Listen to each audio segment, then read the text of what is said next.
اعوذ باللہ من الشیطان الرجیم بسم اللہ الرحمن الرحیم اللہم صلی علی محمد و آل محمد۔ میرے تمام سننے اور دیکھنے والے مومنین اور مومنات کو میری طرف سے میرے چینل ناطق قرآن کی جانب سے السلام علیکم۔ نماز پڑھتے ہوئے وہ امور کہ جن کی وجہ سے سجدہ سہو کرنا واجب ہو جاتا ہے وہ کون سی چیزیں ہیں اور سجدہ سہو کیسے کیا جاتا ہے، اس کا کیا طریقہ کار ہے، آج اس کا ذکر آپ کے سامنے کریں گے۔ وہ امور جن کی وجہ سے سجدہ سہو کرنا واجب ہے، پہلی چیز کہ اگر آپ بھول کر کوئی الفاظ ادا کرتے ہیں، کوئی بات کرتے ہیں، مثلا کوئی بچہ سجدے گاہ اٹھا کے چلا گیا یا خدا نخواستہ کوئی بجلی کے سوئچ میں یا آنکھ کو ہاتھ لگانے لگا اور ایک بے ساختہ وہ آپ بول پڑے اچانک، تو اس بولنے سے آپ کی نماز باطل نہیں ہوتی۔ اس کا علاج یہ ہے کہ نماز ختم کرنے کے بعد سجدہ سہو ادا کیا جائے۔ اس کے علاوہ آپ نے ایسے مقام پر آخر والا سلام پڑھ لیا پہلے کہ آپ نے ابھی دوسری رکعت پڑھی تھی اور تیسری چوتھی ادا کرنی تھی، آپ نے سلام پہلے پڑھ لیا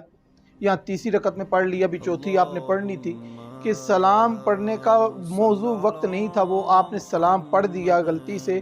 اب اس کے سلام پڑھ کے آپ دوبارہ کھڑے ہو کے نماز مکمل کریں اور پھر دوبارہ تشہد اور سلام کر کے نماز کو مکمل کریں گے، نماز باطل نہیں ہوگی، نماز ٹوٹے گی نہیں، آپ نماز کے فوراً بعد سجدہ سہو کریں گے۔ اس کے علاوہ اور کون سا مقام ہے؟ اور مقام وہ کہ آپ تشہد بھول گئے، آپ نے تشہد پڑھے بغیر کھڑے ہو گئے، دوسری رکعت تیسری رکعت ادا کر کے نماز ختم کر دی، آپ کو یاد آیا کہ آپ نے تشہد نہیں پڑھا، یا مقام آگے جا کے اگلی رکعت میں یاد آیا کہ میں نے پچھلا تشہد نہیں پڑھا تھا، پچھلی رکعت کا جو دوسری رکعت کے بعد تشہد پڑھنا تھا میں بھول گیا تھا، اس کے بھولنے سے بھی نماز باطل نہیں ہوتی۔ نماز ختم کرنے کے بعد آپ سجدہ سہو کریں گے اور اس کا پروردگار آپ کی نماز کو قبول و منظور فرمائے گا۔ اس کے علاوہ اگر چوتھی اور پانچویں رکعت میں شک ہو جائے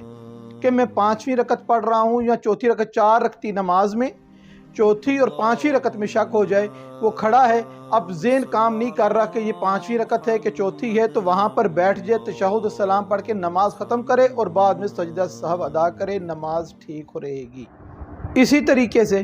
کہ نماز میں کوئی بھی کمی یا زیادتی غلطی سے ہو جائے، اس کے لیے سجدہ سہو کرنا ضروری ہے۔ سجدہ کرتے ہوئے نماز کے جو سجدے ہیں، ان سجدے میں کوئی کمی بیشی ہو گئی کہ ایک سجدہ کر لیا یا تین سجدے کر دیے، اس کو کمی بیشی کہا جائے گا، کیونکہ دو سجدے رکن ہو جائے گا، اگر رکن چھوٹ جائے گا تو نماز انسان کی ویسے ہی باطل ہو جائے گی۔ ایک سجدہ چھوٹ گیا ہے یا تین سجدے آپ نے کر لیے ہیں کمی زیادتی، اب اس کا علاج بھی یہی ہے کہ جیسے ہی نماز مکمل ہو تو آپ سجدہ سہو کریں۔ سجدہ سہو کا طریقہ کیا ہے؟ سجدہ سہو کا طریقہ یہ ہے کہ جیسے ہی آپ اپنی نماز کا تشہد السلام آخر والا پڑھ لیتے ہیں، بغیر اپنی جگہ سے اٹھے، اپنا چہرہ قبلے کی طرف سے ہٹائے بغیر، ویسے ہی اللہ اکبر کہیں اور سجدے میں چلے جائیں۔ اللہ اکبر کہنا واجب نہیں ہے، مستحب ہے کہ اللہ اکبر کہیں اور سجدے میں چلے جائیں۔ سجدے میں جا کر جو ذکر پڑھنے کا زیادہ ثواب ہے، بسم اللہ و باللہ، السلام علیکہ یا ایہا النبی ورحمۃ اللہ وبرکاتہ، یہ پڑھیں۔ اگر یہ پڑھنے نہیں آتا، یاد نہیں رہا، تو کوئی بھی ذکر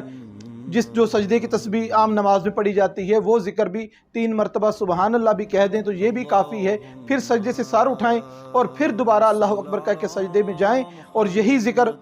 بسم اللہ و باللہ،